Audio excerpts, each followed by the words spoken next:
Oh my goodness. All Tell right. me more about how amazing we are, please. Well, you guys are. You're absolute. Last week when, and I don't know what we're talking about today, but last week when you guys shared that magic sheet, I mean, I was literally had goosebumps and The was doing the deal happy dance. analyzer. Yes, that's right, Gary. I I'll mean, tell you that what, anybody who gets goosebumps from a spreadsheet is somebody you definitely want to. She's a nerd. I am not a nerd. Don't be proud of it. Wear the Hey, badge, you I'm know. a secret nerd. Gary and I are secret nerds. Well, maybe Gary's not secret, but I think I'm kind of a secret nerd myself. So I think, Yeah, I might be a secret nerd, but I'm a horseman, I'm a country girl, I'm a mountain woman, I'm a biker. I wear many hats. all right, you can nerd out or geek out from what I'm hearing. Yeah, totally. I totally love that thing. So hopefully we're gonna dig into it today.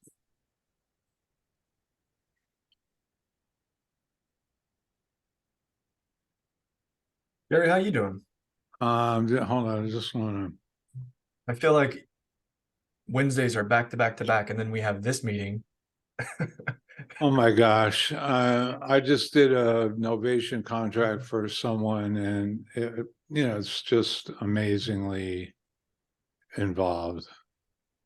Yeah, I have a RPA that I've been meaning to sign in my inbox, and it's been I can't even get to it. Hi, Gary. I have a question for you. Yes, go for it.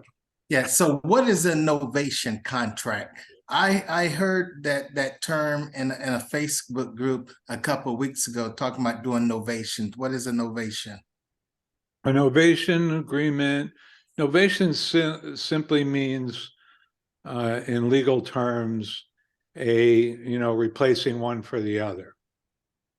Okay. So in a novation kind of deal structure, usually we do those with fix and flips. You take possession of the property, but you don't close until you got your new buyer. So it's an agreement to replace the contract with a new contract, a pre-agreement with the seller. So there's on top of all the standard California crazy paperwork, we've got a whole bunch of other additional agreements to sign with it. Yeah, and so just to kind of clarify, Tim, you're already very familiar with novations if you've watched HGTV. Because a Well, lot of those unsellable houses, that show, have you ever seen it with the sisters? yeah. No, I have not. The fraternal twins. They are that's how that whole show is built on novation agreements. That's the whole process that And they so essentially, like you're trying to take an opportunity where a seller, wants to sell, but maybe it's not selling because of the market. Like right now, for example, the market's pretty tough. It's pretty tight. So if you don't have a retail ready home, chances are it's going to sit on the market. Why? Because interest rates are so high. So it's an opportunity where you can open escrow on a property, leave it open, fix up the property, and then close with it retail ready, and you negotiate what kind of spread or profit share you're going to be doing with that seller. So that's what innovation is. generally, yeah, you can do it as an agreement to split so much money. The way the show works on HGTV, and of course, they're making gobs of money from the TV show, way more than they're making on the flip. But the way that works is they agree to a profit share. But when agreeing to a profit share is probably a very unwise way to go about it, unless you're making gobs of money on a TV show underlying the flip, because that could just lead Yeah, to I should say you identify a price. What's their price? And then anything. yeah, in this case, it's a probate. The family doesn't want to have anything to do with the house, and they're going to let it go to foreclosure. which was foolish because there's money there. It just needs some updating and cleaning up. And so this sub-2 student found the deal, got the agreement. So I did the paperwork for him today to take over this property. Now, the beauty of an ovation agreement, and this is exactly what we planned to talk about today, wasn't it, Patrick? Not okay. So the beauty of an ovation agreement is it saves money. Can anybody guess where it saves money? You want to take a shot, Tim? It saves money on the back end. Well, why? Where do you think the money savings is? Is it on the closing costs? Yeah, that's part of it, Luke. Good answer, because you don't actually close the first transaction, right? You take over the property without closing. So you have the complete savings of one transaction, which is a lot of money. It's transfer taxes, it's escrow fees, it's everything to do with closing real estate, potentially commissions if there's a real estate agent involved. And the next savings is generally the cost of money. In this case, the sub-2 student will either delay the auction or reinstate the loan because it's going to get paid anyway. And so it's a sort of a subject to, and then, it saves all the cost of funding a new loan, closing on a new loan, points. The interest rates could be way more advantageous, and in this case it is. It's a larger entry fee on the foreclosure side of the fence, but there's money to be saved overall on the cost of money. So you're also saving, very frequently saving the expense of going out and getting a hard money loan. So does that make sense, everyone? And you also, I would say, you either need the cash or you need a private money lender, generally speaking. The last thing I would say on that one, guys, is like, when people start getting into creative, they want to focus on things, and I feel like Novation is one of those things where it's just a tool.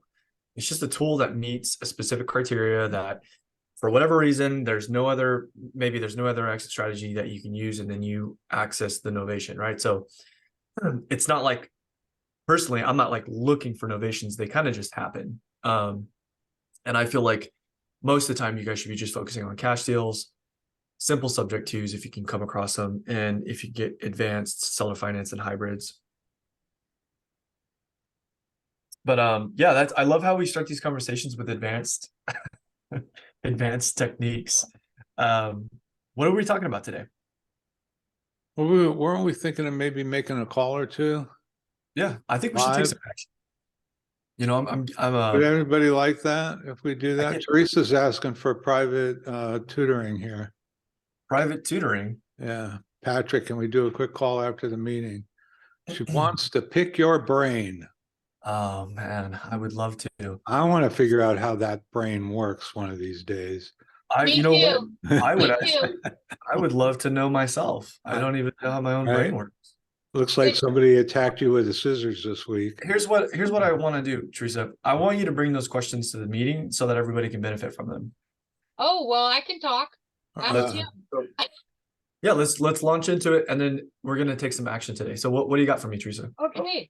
Well, I am what you said last week really resonated with me when you were talking about a little bit about yourself, and that you have always been an entrepreneurial type person. And so right out of the gate, you built your team. I think we should make Teresa put on her camera. And I don't know what's going on with it. But with that said, I'm in that same boat. Okay. So I'm building my team right out of the gate. I want to scale very quickly. I have been self-employed for 20 years, and I'm a real estate broker. I'm an insurance broker. I'm a partner in my insurance company, and I have a team with insurance. I would like to scale very quickly. My goal for the team, our team, is $1 million a month.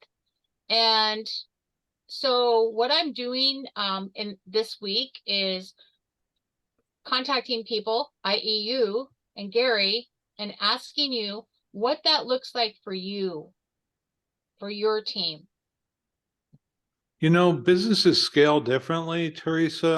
I'm a serial entrepreneur and I've been at it more years than most of you. You can tell how useful I am Yeah. here.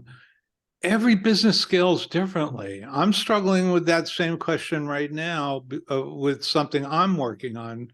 With you know, I have this vision of providing real estate services to the investor community, and you know, I'm grappling with issues. Do I build it on someone else's infrastructure? What are the risks involved in that? Do I build my own infrastructure? Do I really want to spend the time and money to do that? And how do I scale out and how do I scale up? Because Correct. right. So Correct. I've been struggling with that. I spent a whole pile of money to go to Pace's Mastermind so I could talk to other smart people about that. And I got some ideas from that. But what are you trying to scale? The real estate business or the insurance business? Because it sounds like you know Real how to estate, scale your real insurance, right? Real estate, real estate. You're gonna Well, make a- you know, the Phasing insurance, out of insurance. but you're getting out of insurance? Absolutely. Good choice. It's that bad, really? Well, yeah, look at it. It's very Yeah. volatile. It's at any given time, either insurance is going to go to Medicare or Medicaid nationwide, or it's not. All right, so you're in And the health insurance business. I'm in health and life and annuities and, you know, investment type stuff, but it's mostly health and life insurance. And it's a really hard gig. Real estate's my passion. I was raised in real estate, and I know, as everybody else on this call knows, that real estate, you know, the earth doesn't build more ground. Right. What So we have is what we have. Let me cut in because I think I kind of hear what you're asking. And so there's really no true answer to it. So you're saying, look, I want to make $1 million a month in real estate. How do I do it? Right? Is that kind of the question? Yeah, no, yes, You want no. to sell $1 million worth of real estate a month? Is So that let me- the goal? So here's what I'm going my to say, Teresa, team. because so what I would say, and Gary kind of already alluded to this and with what he is saying, is that it all depends. And really the most important thing when it comes to being a successful entrepreneur, one of the most important things I would say is that a prerequisite to success is flexibility. Absolutely. And so for And a me, team. right. And for me, when I first started, I was like, okay, we got this elephant challenge. Pace says to do this. I'm going to do it. Right. I'm like a little soldier, line up. Turns out we were making a lot of money. I mean, I think I made, you know, it would equate to like $1,500 a month, like 26K in a year. And then last month we made 100K. We're already at 50 for this month. Next month, we're projected to make a 6-figure month. We already have contracts in place, right? So, but my business looks nothing like it did in the beginning, right? So I think what's more important than the path is the realization that you might have to change and pivot. As long as you stay committed to the overall goal and the numbers, you just have to consistently ask yourself what's working. The second thing is modeling. Who's already doing it? What are they doing? How can I improve on it? Right. So yes. And it's I will say this, it's a very vague question. And so like with Gary's questions, he's like, well, what are you trying to do? How are you trying to do that? Are you trying to sell? The other thing to me, Patrick, is Teresa's in a similar business. It's not so dissimilar that it's going from elephants to popsicles, you know. Insurance is a sales-driven business, and real estate is a sales-driven business. So you know how, or Teresa, you have to already know how to build a sales team, right? absolutely. And I've been doing outside sales for 22 years. Outside, inside, upside, downside, whatever. It doesn't really matter. Sales. So you're familiar with sales motions. You understand what you have to do to support a sales motion. So, Yes. so, you know, you got that going for you. So now it's time. First of all, you got to choose a lane. There's a lot of ways to be in the real estate business. Patrick's building wholesale business. Yep. And with That's what I some want to fix, do with as well. some fix and flips, you know, I'm Mhm. trying to build a new model around brokerage services for real estate, focusing on investors. For me, you know, when I start a new business, it's not going to be any fun if it's the same thing other people are doing. I have to do something unique and different. I like being the inventor, inventing a new business model. And right now, you know, I've achieved what I set out to do in the last year, and that's to get a really good proof of concept going. And now I'm working on how do I evangelize this or expand it. So I think you have a good foundation to work from. Mm-hmm. You froze, Gary. Did I? Or did I? You're with us now. You just froze for a moment.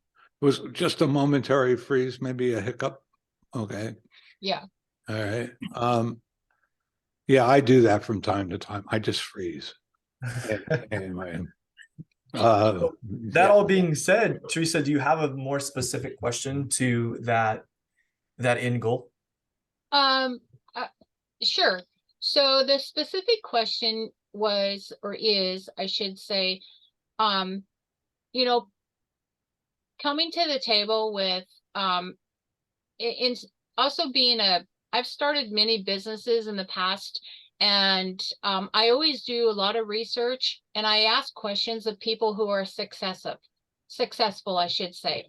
And you know, what you spoke of last week, Patrick, I was like, I was going to email you, and I was like, yeah, no, he said, you know, let's ask. And so I wanted to be respectful of that. And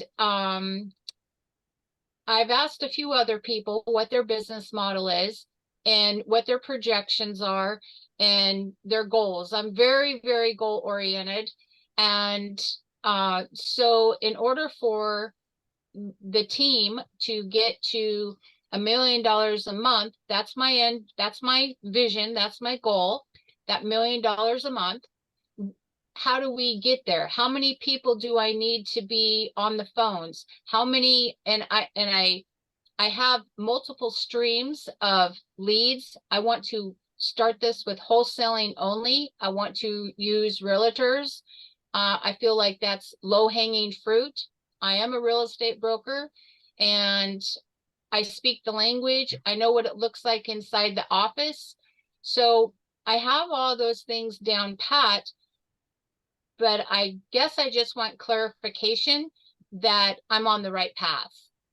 Right. And so you and I are very similar people. We overthink everything. I can already tell you're an analytical person. Oh, Right. the overthinking. And not only that, I can hear you. wait a second. Look at what everybody else is doing is a potential problem too.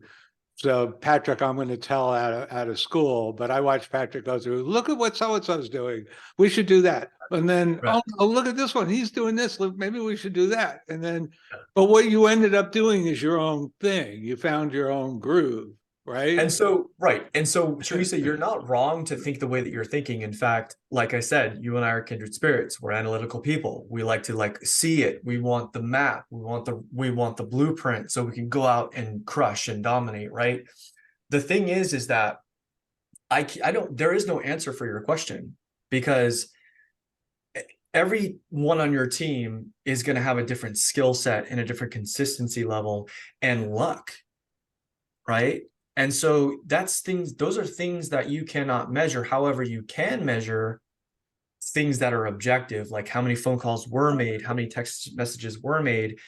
It all really depends. My system might be different from yours. My script might be different from yours, right? So I think the best way to approach it is first looking at bandwidth. Like, how much can they do 4 hours a day? Great. What can they do in 4 hours? Awesome. That's the standard. Okay, let's consistently have that type of output. What happened in 7 days? What happened in 2 weeks, 3 weeks, 4 weeks? What happened that quarter? What happened that year? And then you look back and you ask yourself constantly, how do we get better? How do we get better? How do we get better? just this week, I met with my disposition manager, which is he's now making 6 figures. And I'm asking him, okay, look, we need to change things. We need to change our CRM. We need to change the way that we're communicating. We need to treat this as project management. So we're constantly making changes, but there is no blueprint. You know what I mean?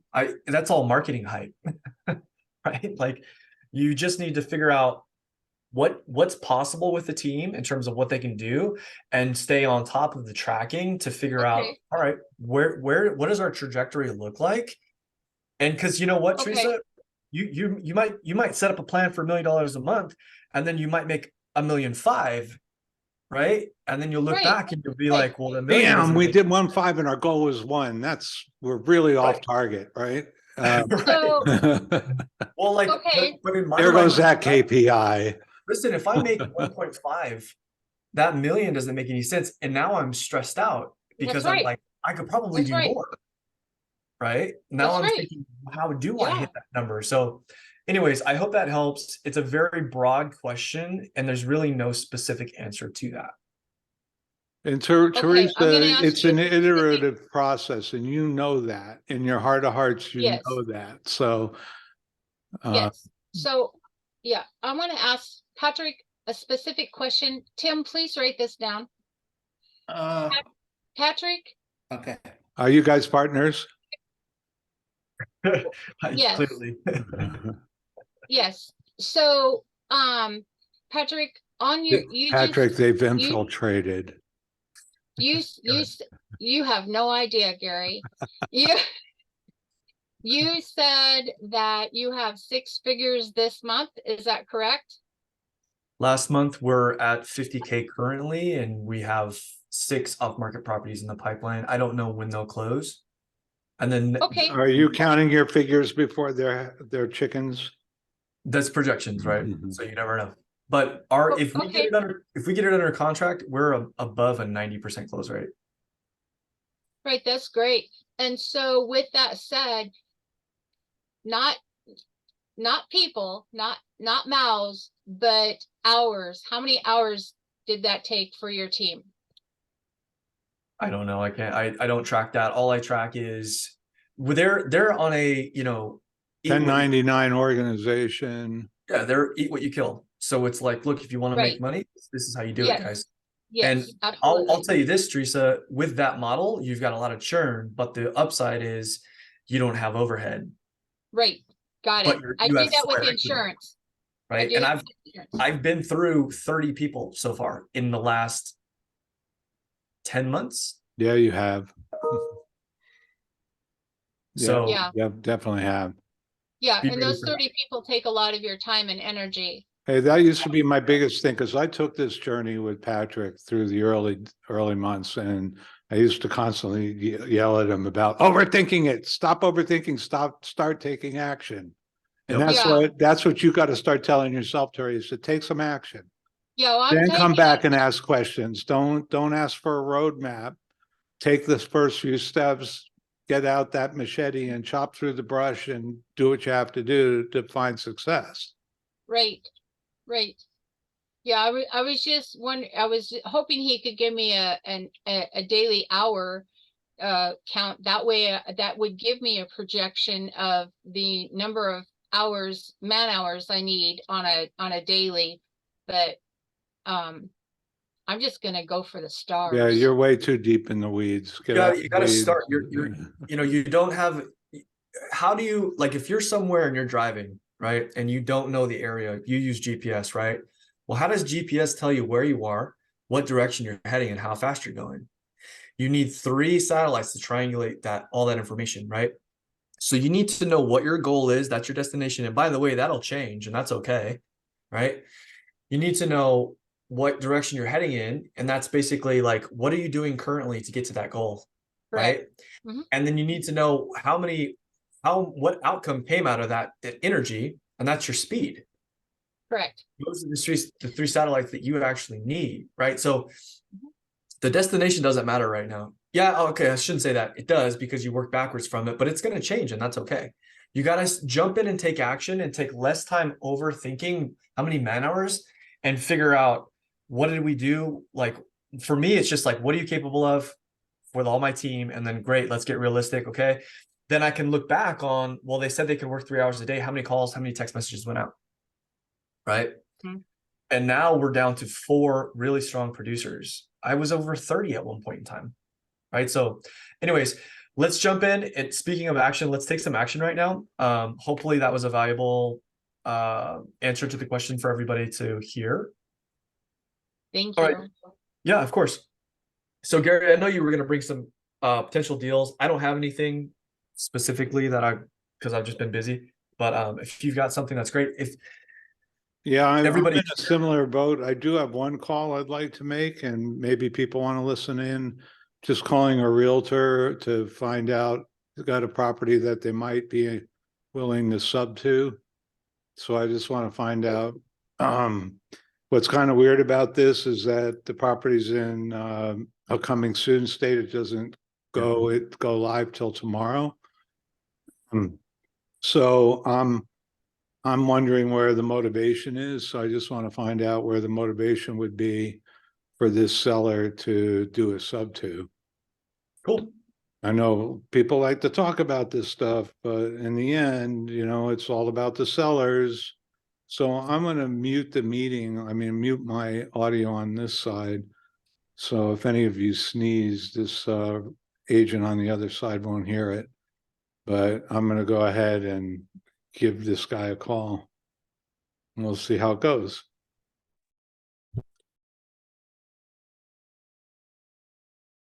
And then, so for those of you not aware of what a sub to is, essentially what you're doing is you're paying out equity. Hey, Paul, this is Gary. Brian said, mentioned in our group text that I'd be giving you a call. Is now a good time? Sure. Hey, so that Marietta property, Paul, Brian told me that your seller might be interested in a sub to. Yeah, that's correct. Okay, that's kind of my specialty area. I'm an agent in Southern California as well. I work with investors, and my focus is primarily on creative deals. I noticed that the loan is a VA loan. Does your seller need that VA loan to the entitlements to relocate? That's a great question. I don't know that part. How much? do know. Go ahead. Sorry, I didn't mean to interrupt. Yeah, I do know that he's relocating on to North Carolina area, most likely, or definitely on the East Coast side. And I think they were exploring purchasing. So it's a good question on that. Yeah, I mean, I've done a lot of sub twos with VA loans, but like I just had a couple that were redeploying to Japan for several years, and their house had been on the market and it wasn't selling, and it was a great move for them. So, but I'm just curious, how deep the discussion's gone on this. To if there's enough motivation to walk away from all or part of their entitlement. Are they both in the service or just one of them? Yeah, just one of them, the husband. And so I've never done one of those, and I didn't. So that's something new to me. So they lose their entitlement stays with the loan, even though it becomes taken over by the new buyer. Is that what you're saying? Yeah, with a VA loan, that's the unique issue with those. It's a delicious loan. Anybody would love to have a 2.5% loan, right? Sure. So that's got that in this market, that's got almost as much value as the equity in their home, So, Yes. right. Yes. So, Yeah, so I before we go crazy making offers, I mean, we could certainly, with the advantage of a loan like that, people absolutely step up in the price they pay, which is good news. So he might offering that, he might get more money out of the house than he'd normally get. But we really need to know the answer to that question, because if he's counting on using his entitlements now, I don't know what rank how long he's been in the service. Has he been in 20 years plus to retire? And I think he's been in probably 8 or 10 years. He's, I think, an E6. He's a drill instructor, just about to end his tour as drill instructor, 3-year tour as drill instructor. So, yeah, he's halfway through his career, I believe. Okay, well, you know, when the like higher ranking people have been in 20 years, like they make the level of chief, they get a pretty high, fairly high entitlement. And often they have enough to buy 2 homes.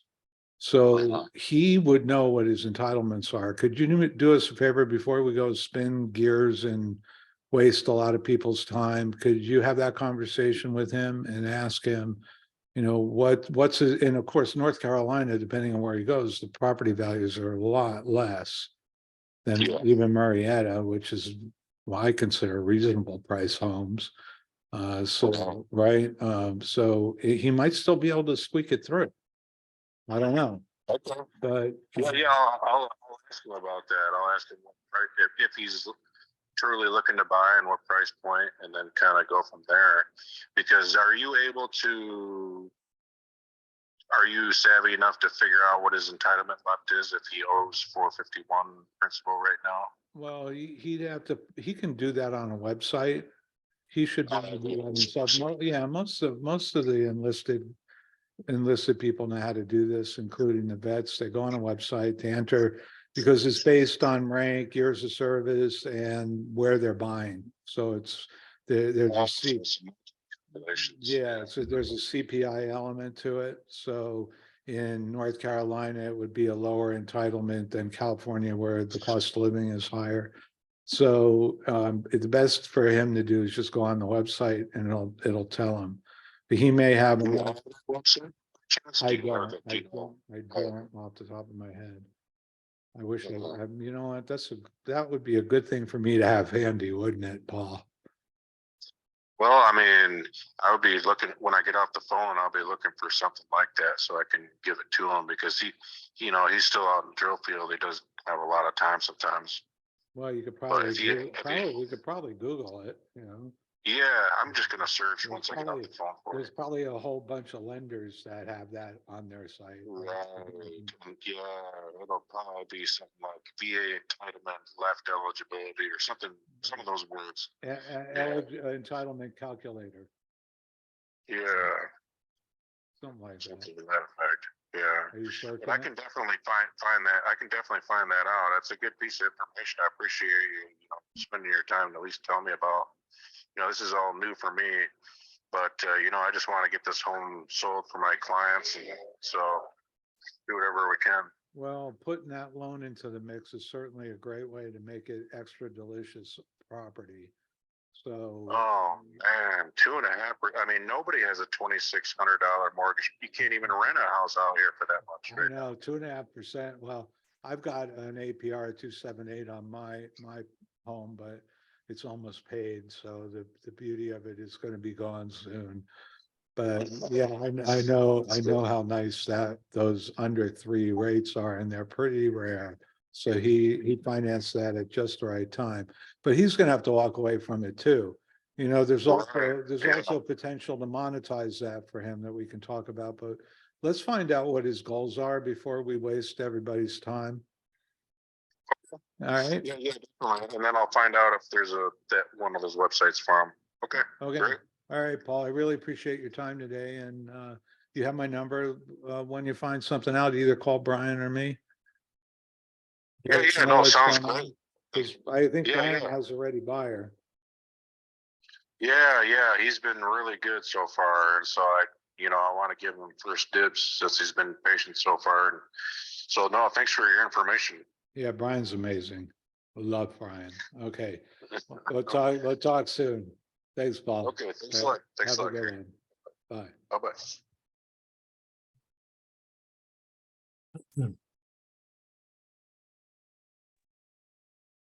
Thank you, Gary. Do I pass the audition? Nice. What city is that in? It's Marietta. Okay. And that's Brian Y there. That's the Brian that has the client that wants to buy it. Brian's a realtor here in California as well. Got a bunch of realtors in this coffee clutch here, huh? How much is the equity? What's the entry look like? I know you're still negotiating. Well, entry's pretty high because he's got a lot of equity. So, it's either a second position loan. It's probably about 150 in equity there. Oh, so Remember, you're he bought this one, interest rates were 2.5%. So Got it. right when interest rates were 2.5% is when the house values started going crazy. Right. So are you going to try to carry some of that equity at the same rate? I don't know. All kinds of options. We leave options on the table. One of the approaches would be, one of the smartest things that some of my investor vets have done is take their VA loans and wrap them and make money on them. I did a wrap on a house in, where is it? Apple Valley, and for a vet, and he found a wrap buyer. I mean, this house is a little higher end, but he had a lower end house. And he's making more money on that loan than he's made on the house. So he's actually cash flowing almost $1,200 a month on the loan, which is amazing. So let the VA come and say he's not the primary beneficiary. Hell yes, he is. He's benefiting more from that loan now than when he lived in the house. So there's strategies there, folks. So I'm just curious because I'm aggressively buying. Is Brian's buyer willing to pay that amount of equity, or is he going to be trying to get a lower entry fee? I think let Brian speak for Brian. Oh, so Brian's purchasing it? Brian's right here. No, Brian's got the client who wants to buy it. Oh, I didn't know Brian was in the meeting. What's up, dude? He's in the meeting. Hey. I invited him to the meeting. It's all about his deal. Love it. So you What's have up, a buyer Patrick? for this, Brian? Yes, correct. Okay, nice. Love it. Well, if he doesn't perform and the entry fee is around 10%. Can you tell that Patrick's salivating? I was just side story here. I was just on the phone with another sub 2 student who's like bringing me his deals because he knows I'm a buyer. And I was just telling him, man, everybody should be doing business like you, because I've been having to chase down these students. Like they post the deal, but then they don't answer their phone. And it's like, I'm buying, answer your phone. Anyways. So you said you have a buyer for it? Correct. Cool. Right on. Yeah, so stay away, Patrick. We'll let you know when the wolves are allowed to. Hey, it's always good to have another buyer. And I mean, yeah, I hope you're okay with that, Patrick, but obviously I have a fiduciary duty to my client, and we respect other people's deals, Brian. We don't 100%. Mess around with, there's always more deals. Yeah, but now if it's in California, and if it's in Southern California and Northern California, I will buy it if it's breaking even. Okay. Yeah. All right. I'll definitely share my we'll definitely stay in touch. Awesome. Love it. Yeah. You don't have any calls to make, Patrick? Not really. I spent so many hours on that novation agreement. I didn't have to. There are a bunch of properties that I have a small list that I want to go after, but I don't have the. I could follow up on that sub 2 that we sent out, but that might. Bainbridge, that got shut down, right? That one got shot down. No, there's another one that we sent out. But I don't have that in front of me. Let me see. It's fun making calls. If any of you have gone on to Pace's YouTube channel and listened to any, Let me see. Tia, now Levon. Give me 1 second. I'm just looking at my pipeline here.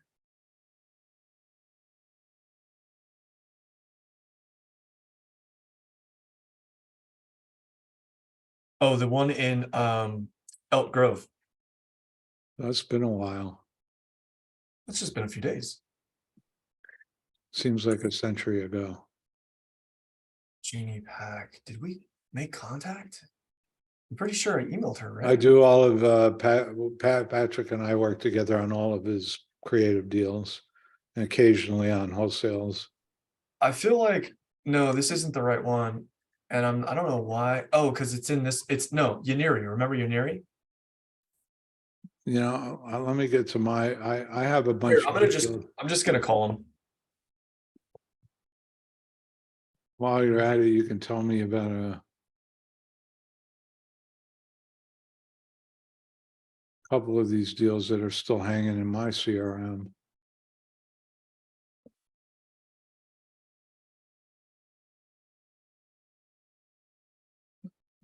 Like Reichabosch, Pinion Lane, and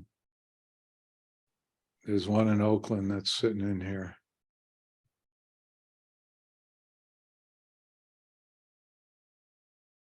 All right, just bear with me. I gotta make sure I'm in the right pipeline.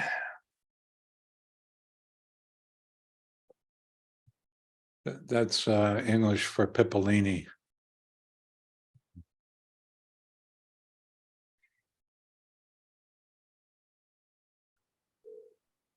So Patrick, you only purchase your properties creatively? No, he does wholesale business. You better mute your computer audio, Patrick, so it doesn't come out into the conversation.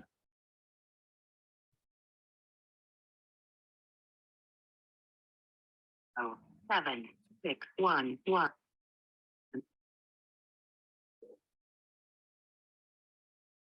If you didn't call twice, you didn't call at all.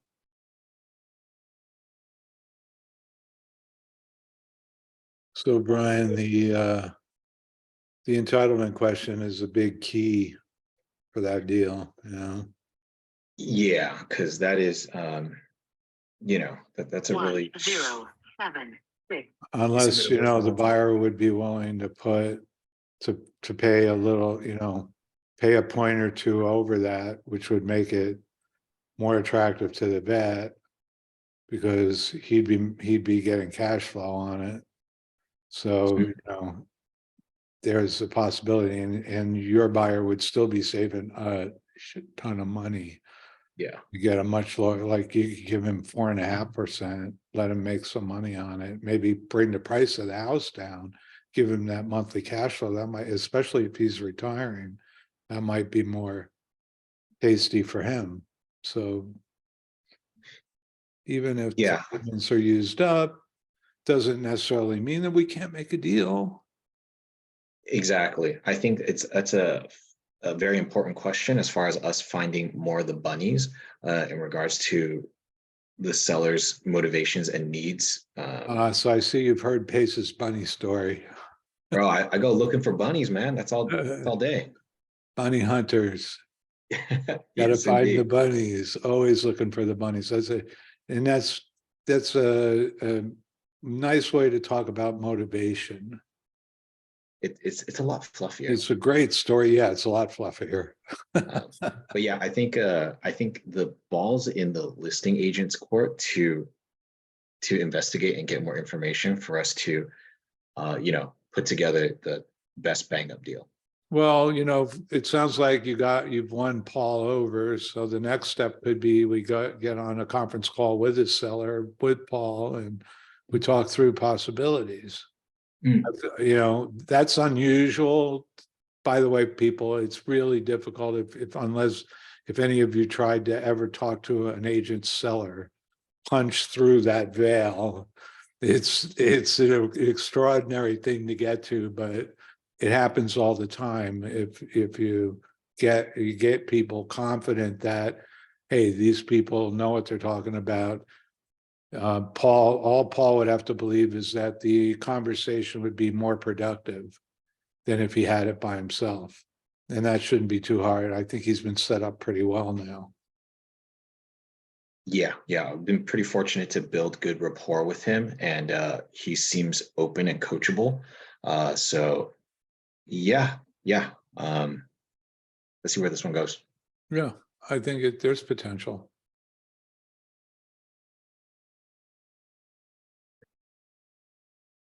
So you found the the calculator for the entitlement. I see you posted that in yeah, there's tons of those tools out there. Like every lender that does Is that the correct calculator? I don't know. I didn't va.gov. I mean, that's the official VA site, that link you posted. Guarantee percentage calculator, it's state, county, previous entitlement charge, loan amount.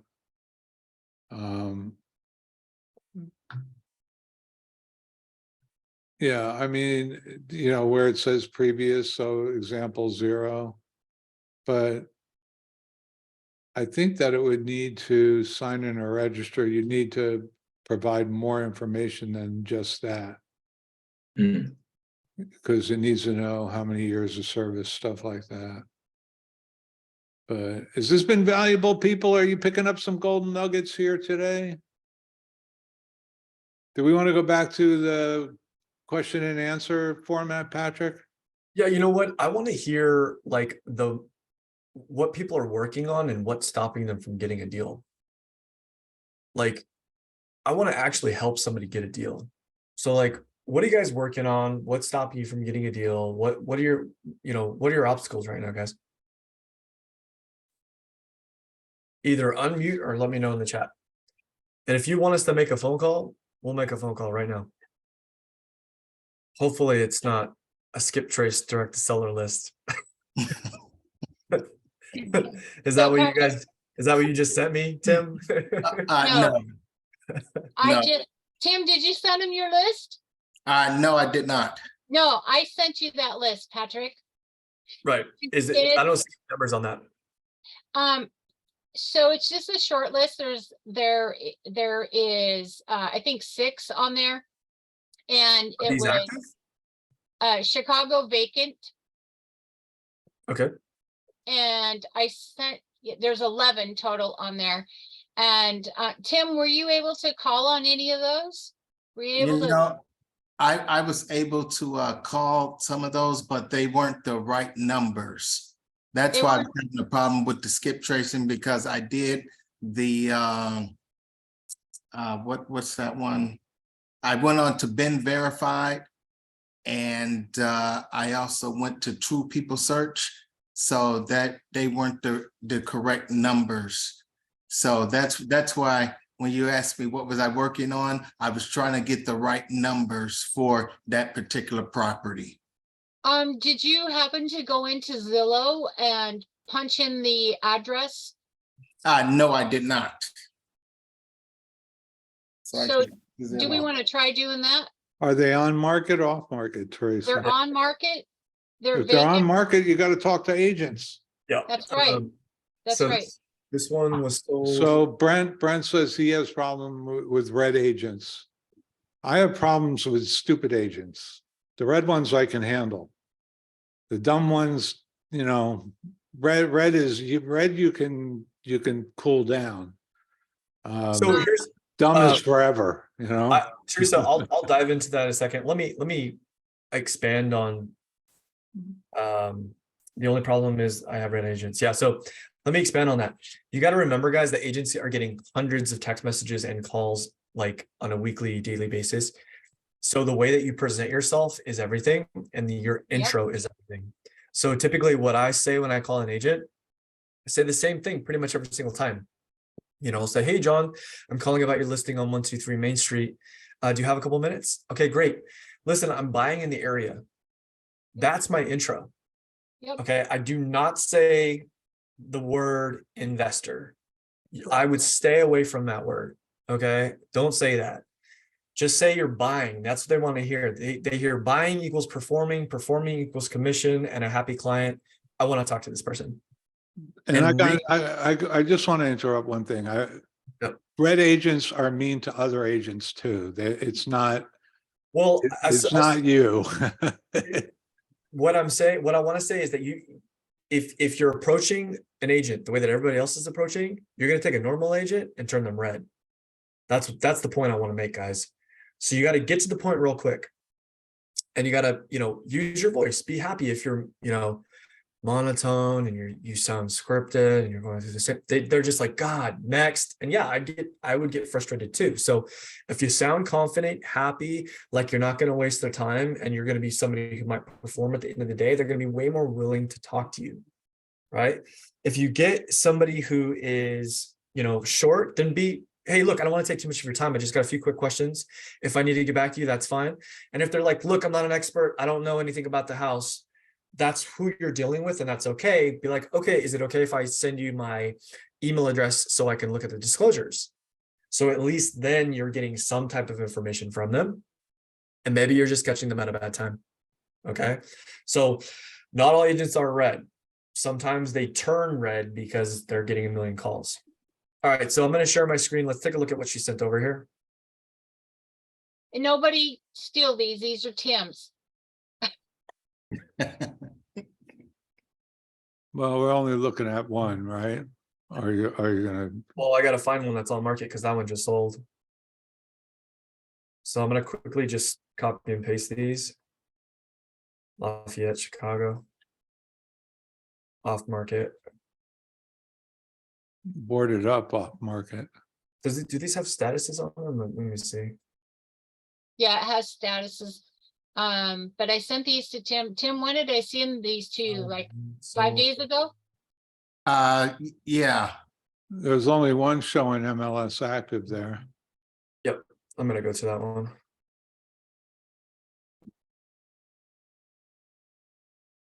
And so just to give you, full transparency, when it comes to skip tracing direct to seller, you're gonna get a very low connectivity rate, which Well, isn't, especially on vacant. Yeah. Vacant means that, the tenants left or the owners left for some reason. So they're harder to skip trace. Yeah. This So- one's actually on market. this is not a cash deal. I'm telling you right now. So what's the exit strategy here, guys? Are you just focusing on whatever you can get with vacant properties? on wholesaling. This looks like someone's flip if these This pictures isn't a are. wholesale opportunity. If I see marble in the shower, you're not gonna get the number you need. So does this look like a fixer? Yeah, No, right? So No, It looks No, like it's not. someone just No. got done flipping it. what I'm Already. gonna do is I'm gonna look at the mortgage and transaction history because I want to see if No, this this is somebody just, this is a flip. if this has an LLC on title, then next, because it's probably an investor. It's an over design, so it's definitely a flip. Look, Inc. DFP The group, yeah. Inc. So this is a flipper. Look at the transactions. Well, the last sale was, last sale date, 4/14/2022. So it took them forever. So they're over a year into this flip and it hasn't sold. So there's a lot of flips that haven't sold. can we analyze this, you guys? Would that be fun for anybody? Well, Sure. I'll tell you right now, why, how long has this been on market? Do you have the Redfin? What does it say? 23 days. 23 days and it's not sold yet. I mean, I think some of the, like that is garish looking to me. They're trying to be HGTV, but they just missed on that one. This is, to me, this is someone who copies. So they're selling at 288. They purchased it cash for 125. Man, not a lot of spread here. What's the square footage? 1,300 square feet. It's a nice little house. So, all right. You want to analyze this? Yeah, can we use the thing that you guys shared last week? Well, Oh, what's the never point? mind. What would you analyze it It's for? a cash deal. What know can I mean? you, if anything, this would be a buy and hold. Right. Oh, Well, okay. what's the rent for a house like this in Chicago? Do you know? Well, let's You look at get this. $2,800 a month for this house?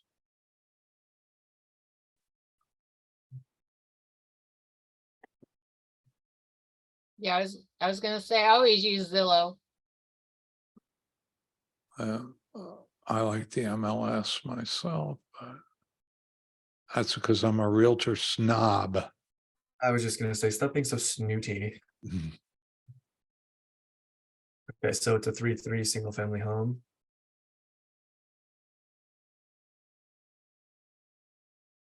So I'm seeing 1.7, 1.5, There's one 1.8. for 2,400 there, oh, 5 bedrooms, so 2,800 you're not gonna get, but if you could get in the twos. You're talking about the 1% rule? Yeah. Yeah, I'm trying to, if you can get 1% of the cost of the property for a monthly rent, chances are it'll cash flow. So here's what I would say, like, the first thing that you guys want to get good at is disqualifying properties, right? Correct. So number one, you want to be targeting based off of your exit strategy. So like, if you're looking at vacant properties, you're probably going to get one or the other for cash deals. That's fine, but know your exit strategy and know when it's not a deal. So if I see something that's retail ready, what are the chances that they're going to sell it to me on a buy and hold situation? Very, Probably very slim. There's a chance, but it's got to be a high level of motivation, right? But it's a slim chance. So there's that. Then you look at the mortgage and transaction history. How much did they pay for it? Right? How much are they expecting to get back? If I see a cash sale, the willingness for somebody to carry a note on a previous cash sale is very, very low, right? Because why? They spent a ton of cash. They financed it, that's different. Maybe they're willing to let me assume the loan. So, and then again, the last thing that I've already mentioned is if I see an entity name, then I'm probably going to move on because they're an investor and we have the same goal. So chances are we're probably not going to be able to meet in the middle, excellent. right? Somebody's asking why PropStream over Privy. Well, this is a difficult discussion. Well, they don't have transaction and mortgage history, do they? No, they do not. You No. need that, guys. That's clutch. The data points on PropStream are more lush than any of the others out there. And if you're pulling lists, PropStream has better data. Privy has better MLS data than PropStream, where Privy has coverage. Where they don't have coverage, then it's the same as PropStream. So like Northern California, last time I looked, their coverage is non-existent. It's all third party, just like PropStream. So what I like about PropStream is the fact that if you add the list automator feature, you can import properties into PropStream. And PropStream's kind of unique like that. And that allows what I do for Patrick and myself, or we'll pull lists from the MLS, we'll export listings. All we're really looking for is the APN number. And then we'll create an import into PropStream, which will light up all kinds of additional data for us to look at. So all of a sudden now 90 days on market shows me 90 days on market and who has liens, who's in foreclosure, who's got low equity, who's got a high equity, how many are corporate owned, how many years typical ownership. So I could start slicing and dicing those listings by a whole range of data points that I didn't have before. And if I want, I can take my Excel files and combine them and have like this super data set to mine, do pivot table analysis, do other types of data joins, more advanced stuff. So instead of calling 300 MLS listings, I'm narrowing it down to 30 or 40 that look like there might be some real pain, and then I can go after that.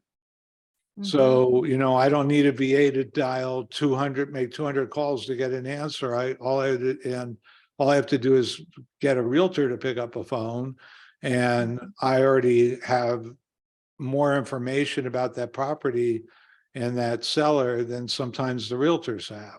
Is that making Absolutely. sense? Absolutely. Work smarter, not harder. Smarter, not harder. And use data to your advantage. Patrick, it works, right? Yes, sir. And Patrick, the minute I showed him what you could do, he upgraded his prop stream. Yeah. Yeah. It's like, it's not about, I mean, you could pull great lists from it, and there's so many data points to filter on in PropStream that the others don't have. And the mortgage information is so precious. That's my number one thing. When I just go to look up a property in PropStream, I'm going to find the mortgage information. Usually, that's what I'm looking for. What's the mortgage history on this? What am I calling into? But when I'm really in power use mode, I'm importing into PropStream, not exporting. And by the way, you get charged for imports the same way you do for exports. Yeah. So what I would do is, I mean, this is, I'm gonna be honest, like going straight to the MLS is a grind. You gotta be good. You gotta be consistent. You gotta know what you're talking about. And it's gonna take time. But what we see in California, I'm sure this is probably very similar in other states, is if it's a fixer and if the seller's motivated to sell it, it's going to go under contract within 7 to 14 days. Right. So I'm looking at properties that are going right You're on doing this on Redfin. So how did you figure out what was a fixer? I'm on Redfin. I went to for sale. I'm looking at single family homes because that's really what flippers want. Less than 3 days on Redfin, because number one, they're going to go under contract within anywhere from 7 to 14 days. Plus, I want the listing agent, if at all possible, to represent me on the deal. So we're more competitive and we have better lines of communication. So I've set fixture here, which is what the agent should be marking them as. And so I've got 13 homes that I can call on. So I'm going to just do a quick visual audit and scroll through. Yep, this is dated. Wow, what a time capsule. That's an opportunity. Yep, that's an opportunity. Dated. This one looks like it's. This is how you find your cash deals, folks. This is what you're looking for. And how do you find the people who buy these? You can find them using Privy. You can find them using PropStream. You can find them using Batch. You're looking for the people flipping in that area. Okay, so look what I found. There's framing, plumbing work. It looks like they started a job, but it's for sale. So what am I going to do? I love it. Is this worth my time? I'm going to copy this and I'm going to go look at the transaction and mortgage history, because I have a feeling This is someone got somebody who's into, abandoning a flip. right. And they are in over their heads. Yeah, Rubio Juan. So I'm going to look at the mortgage and transaction history. This, well, I don't know. Something happened here. Maybe the homeowner. Yeah, not quite sure, but maybe this is an opportunity. But I'll tell you this. So they're trying to sell for 130. 30. So let's It's see. a big house, 3,100 square feet, but it does look like somebody got in over their heads. Yep. 3.3 at 31. Well, it looks like they abandoned it. Well, some people start projects and they find that like, uh-oh, what did I do? What did I get myself into? Well, I could say one thing about that property. You were just looking at the 16, what was that, 100 something on Holman? Say again. Can you go back to that property address? This one. No, one, yes. Okay, yeah, so the 1646 Holman, so they're trying to sell it. That area is a very horrible area here in Chicago. That's on the southwest side, and it's a lot of crime over there. So I can see why maybe they start working on it and now they're trying to sell it. Maybe Tired of getting all their copper stolen and all their wire Probably, stolen and yeah. all that, right? Yeah. It's really hard to secure a construction site in a bad neighborhood like that. Yeah. Yeah. So this one sold like it. This is what I would consider rent ready because I'm from California. So Well, that's not, that design is probably appropriate for the price point. 100%, right? 100%. So for me, guys, like, here's what I'll say. Like, time is money, and spent time is cost opportunity, right? So we're looking at a price point of 215, right? So 215. And if you're going to assign this, typically the way I like to look at things is on points. So I'm looking at a purchase price or a sell price at 3 points. So the assignment on this is 6,000. That's assuming that this is your purchase price as a fix and flip, or excuse me, as a wholesale deal, right? Like, this is what you locked it up under. Okay. So I'm only making $6,000 on that deal. Where I want to make, and on an average, actually, to be honest with you, my average now is we're like at 20K. I'm not going to spend any time on anything that I'm not going to make 20K on. That's for me, guys. Now, I'm not saying that you shouldn't go after these deals, but this deal and this deal take the same amount of time. Yep. In fact, I would argue that this deal takes more time because it's a lower price point.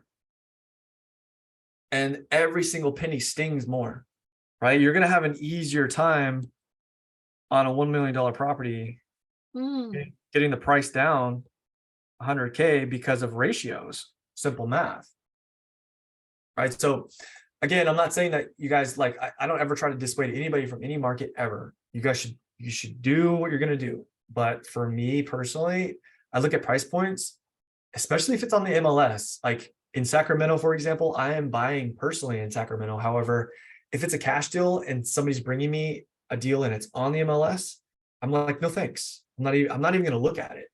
If it's off market, I'll look at it because I have a higher chance of closing it. I have a higher chance of negotiating it. But because the price points are so slim, it's just not worth the time. Yeah, we're talking 300s, ARBs in the 300s. Here you're talking in the 200s. Yeah, that's crazy. Yeah, well, go south, young man, and you'll find them in the 60s and 50s, right, in certain states. How do you make a $10,000 assignment fee on one of those without blowing up the price totally, right? Yeah, you got to become really good at negotiating.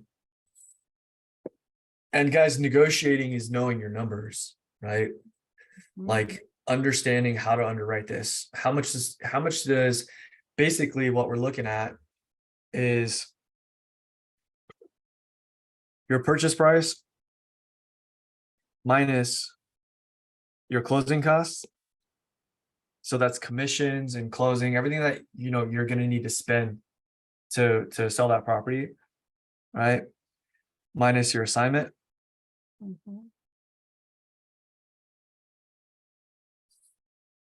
Minus reno. And in order for you to know your reno, you have to know what is the amount of money spent per square foot in that market. Yep.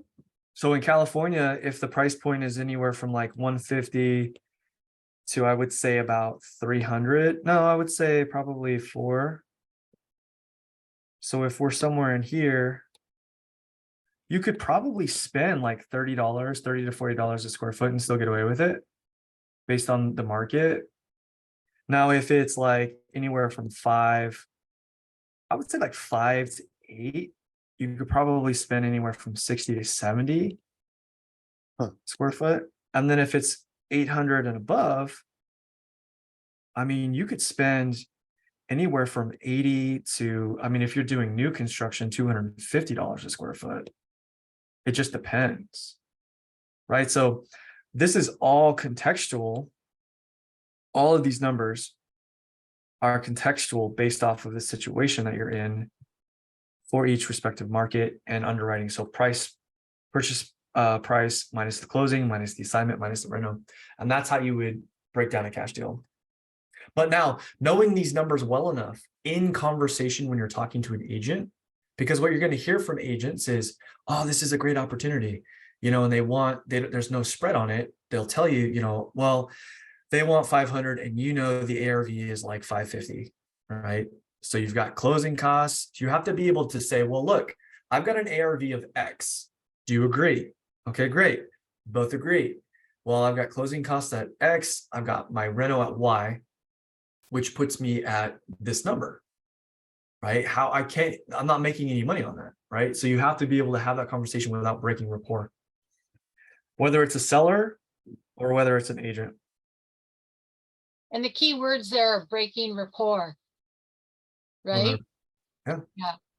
Well, when you think about it, you know, when you start talking to somebody, regardless of the situation, we're wired for survival, right? We're not wired for performance. We're wired for survival.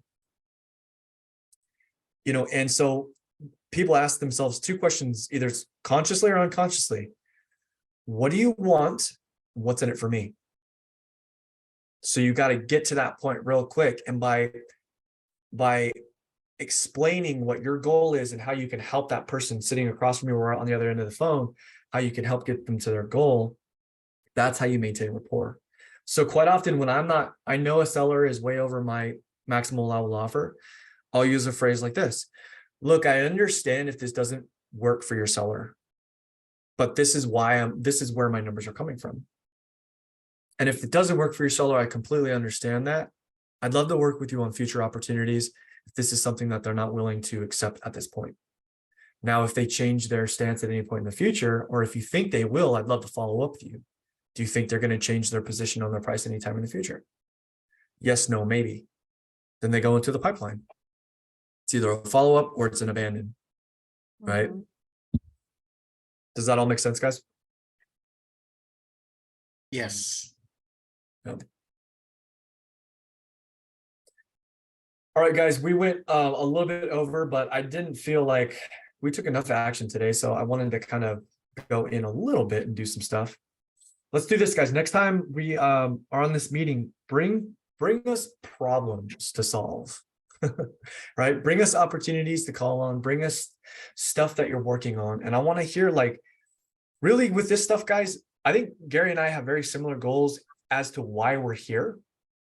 And number one, this community, Paces community, has been amazing. I'm doing things that I didn't think were possible. There's no question I wouldn't have been able to do it without the fact that I've joined this community. Okay, that's why I'm here, number one. Number two, I want to make money. I want to make lots of money, right? And how we can do that is by working together.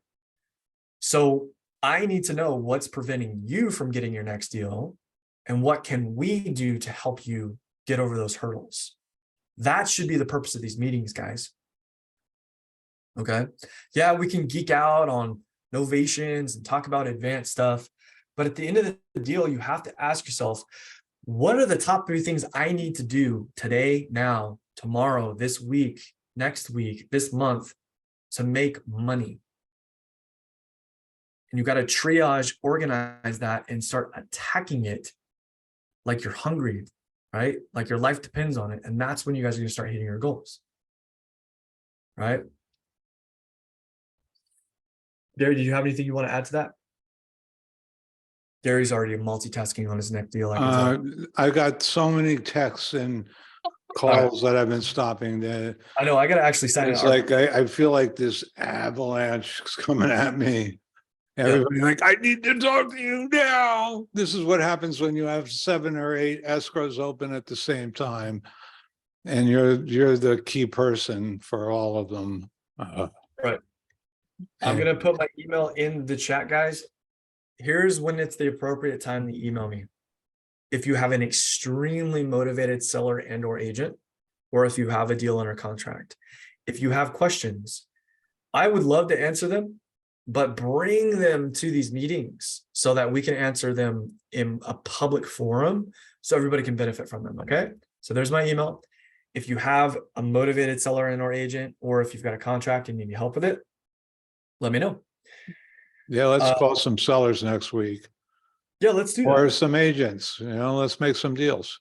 Let's get Yeah, get some money flowing. All right, guys. All right. If you guys don't have any other Uh, questions, we're gonna end it. I don't see your email in the chat. Neither do Oh, I.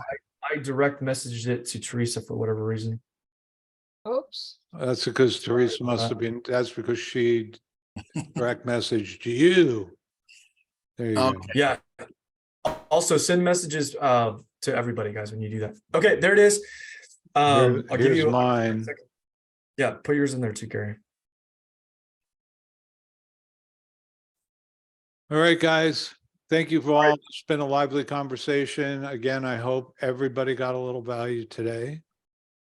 And we'll talk soon. We'll talk next week. Yep. Thank See you. you next week, guys. Take care. Thanks, guys. Bye now.